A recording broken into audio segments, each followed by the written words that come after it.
Payg'ambarimiz sollallohu alayhi va sallam Baroat kechasi haqida Sha'bon oyining o'rtasida kechasi ibodat qiling, kunduzi ro'za tuting. Kun tunga yaqinlashganida Alloh dunyo osmoniga tushadi va mendan kechirim so'ragan yo'qmi?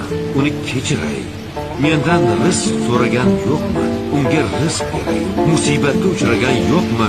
Unga ofiyat beray deydi degan ekanlar. Oldimizda shunday imkoniyatga to'la kecha bor. Yo Rabbiy, agar bizni ismimizni g'ofillar daftariga yozgan bo'lsang, u yerdan o'chir. Bizlarni solih amallar qilgan bandalaring orasiga qo'sh. Bizlarni senga oshiq bo'lgan bandalaring daftariga yoz. Ertaga huzur mahsharda baroatimizni qo'limizga oladiganlardan qil. Yo Rabbiy, sen Rohimsan, Rahmonsan, G'ofursan, Hakimsan, Azizsan. Sen bizni yo'qdan bor qilgansan. Biz sening qullaringmiz.